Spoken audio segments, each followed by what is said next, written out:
thought that I would act out Franklin Roosevelt. He was the only one that could operate and run the world from a wheelchair. And so, let me first say, I can't thank my brother, friend, and leader, the head of the Israeli conflict, Yes, sir. Brother Cohen, for embracing me and his people from another mother. Yes.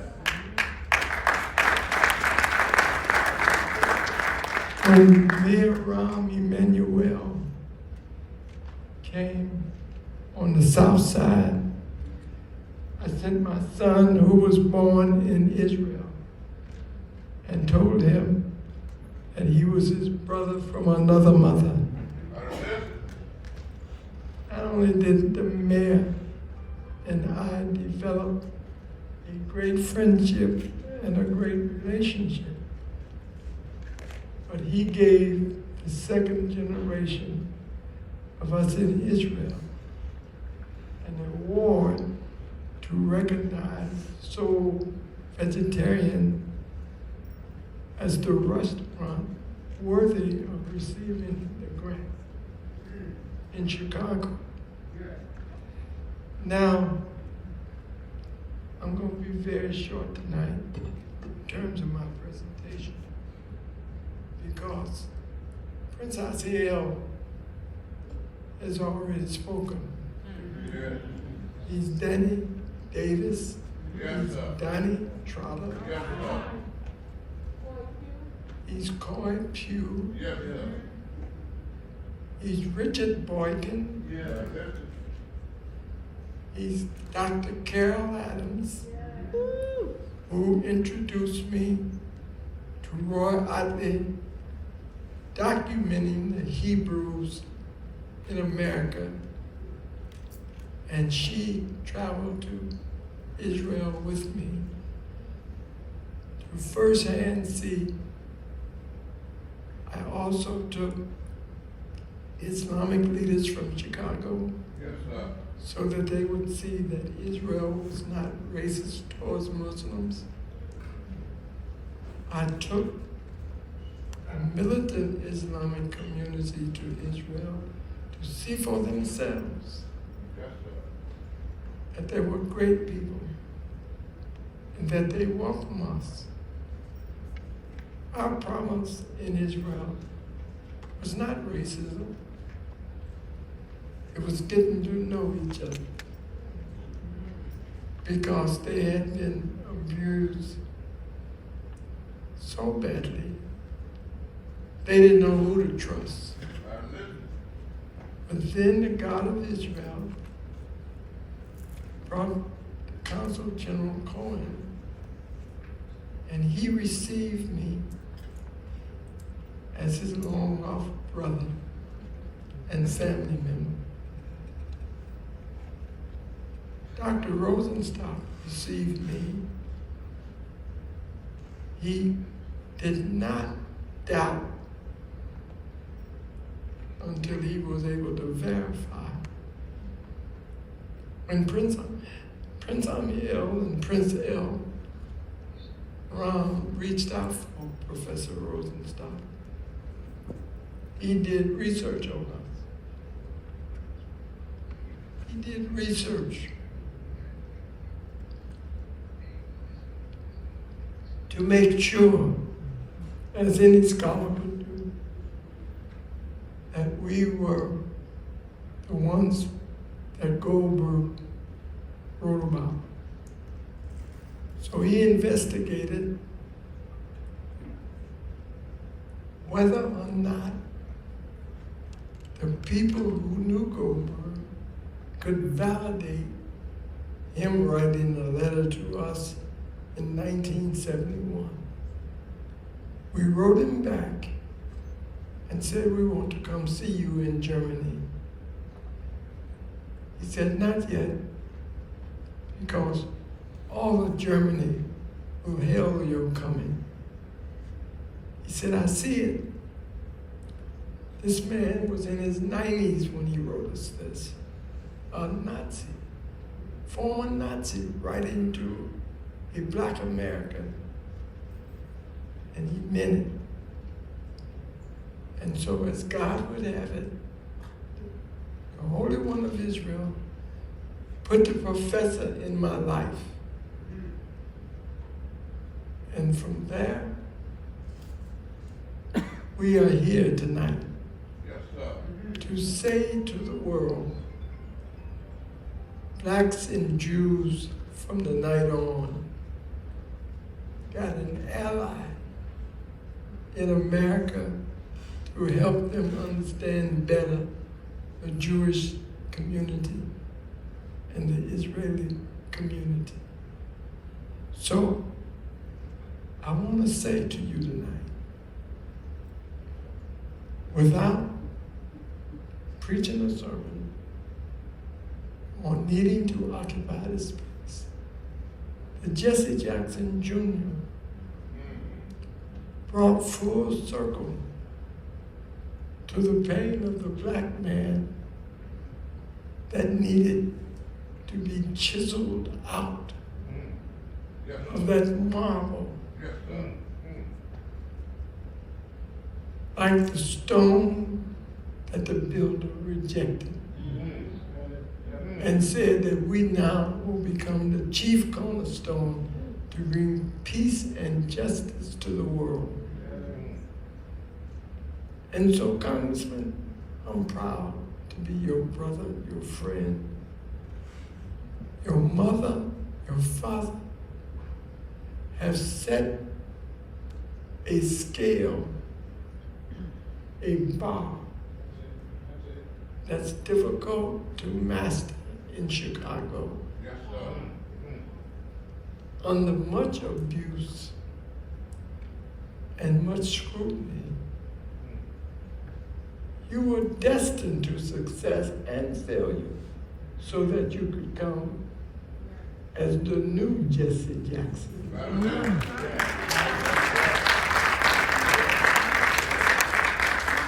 Because you're going to be Jesse Senior to your children. And they're ready for their father to be born again. And you did that. Tonight you planted that seed for their future. Not of shame, but of fame. Because God is getting ready to work with you that only God could do. What better place to do it except with the Consul General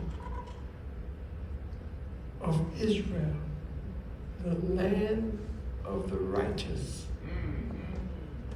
to be set in a stage to prepare for the future.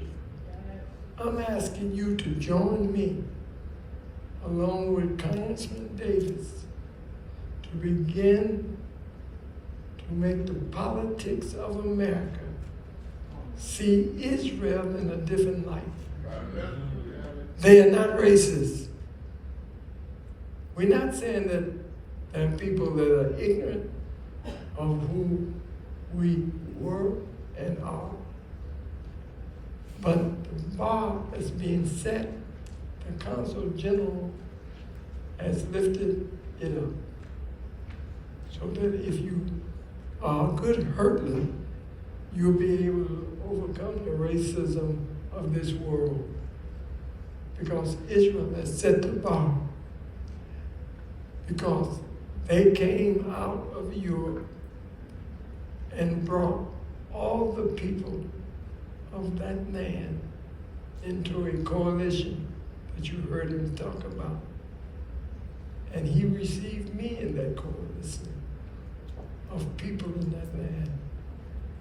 I had my children fly down from Israel to be here And I want you to see those who were born in Israel. And I want them to join me on the stage and stand back and see those sons and daughters of former slaves, as Dr. King said. And Dr. King, when he spoke in 1968 in Memphis, Tennessee, and said to the world that he had been to the mountaintop and looked over and seen the promised land. He said, I may not get there with you, but we as a people will get to the promised land. And a year and a half later, I took my wife and 2 little girls to Israel and started a new life. To this very day, I'm proud to say Israel gave me a new home. These are my children, born in Israel.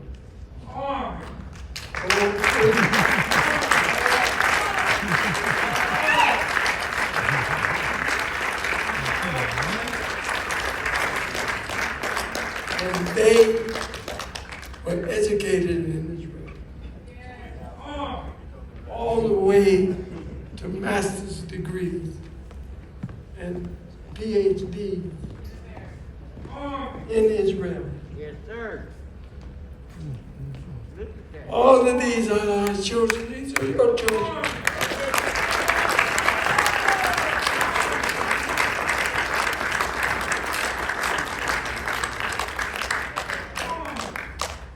They're full citizens. They're not Negroes in Israel. They're not blacks in Israel. Yes, sir. Israel don't know that color. There's no color law. It's rich with diversity, as the Consul General said. And he asked me to work with them and continue to work for Israel. I took 5 of Israel's top citizens to Ghana, to the Ashanti Hene in Kumasi, so that they could see the African presence in Africa of Israel. And they were received at the highest level by the president.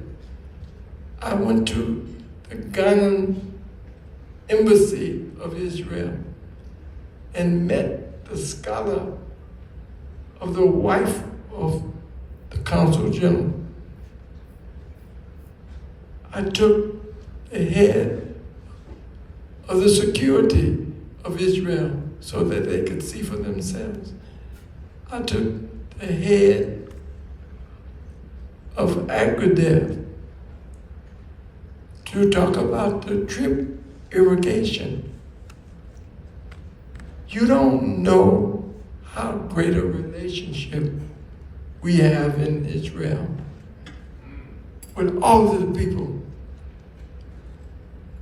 so that you'll know that the Consul General is here, and as he said, to make you know he's your brother, he's your friend, and Israel is your friend.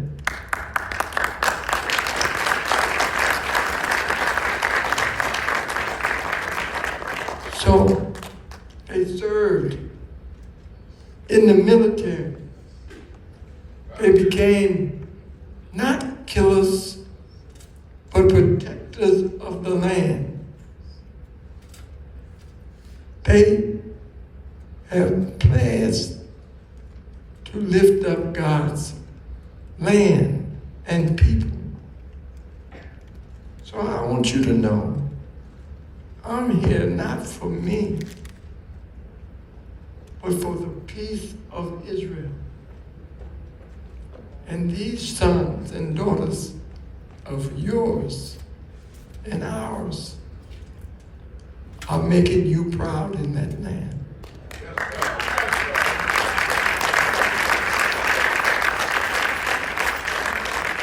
I took the gangs of Chicago to the Mount of Transfiguration. I took them to the Mount of the Beatitudes and said, blessed are the peacemakers. Wallace Gator Bradley, who's in this audience tonight, is a man that you can trust to protect Chicago. He got the governor elected. He got judges elected, not as a former gang member, but as a transformed man when he went to Israel and got remarried there with his wife. Yes, sir. And named one of his sons Leviticus. Yes, sir. Yeah. So I want you to know it's real. Dr. Carol Adams, my friend, my doctor, my scholar, who served the state of Illinois as one of the greatest scholars for human services in this state. The current president of DUSA is my friend, whom I respect and love so much, to give me her home here at DUSA for this gathering. That's why I wanted here, because I wanted her to know how much I love and respect her. Yeah.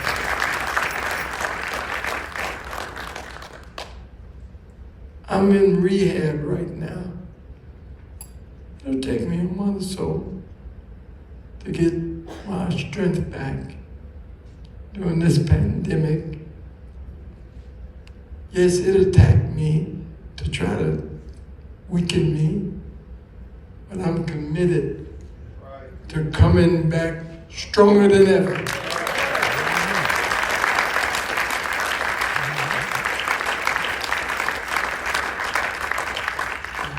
I didn't want to take any time talking. I wanted to demonstrate what I did. I didn't talk about loving Israel. I gave them the best that I had, our children.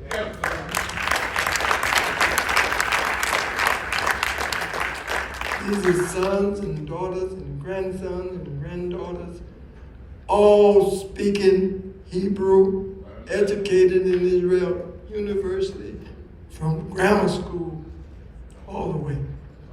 So I want you to know that we brought healthy food from Holy Land to Chicago. But 12 other cities in America did we open up sole vegetarian restaurants. Atlanta, Washington, D.C., Dallas, Texas, Houston, Texas, Los Angeles, New York. These are the children of the beneficiaries. They've never had a pork chop or pizza. These are ones. And not only my personal children, but we went and brought the Islamic community to Israel. So I can prove that Israel wasn't against black Muslims in Israel. I took them up to every place they could go to let them know you're not restricted from traveling Israel and loving it.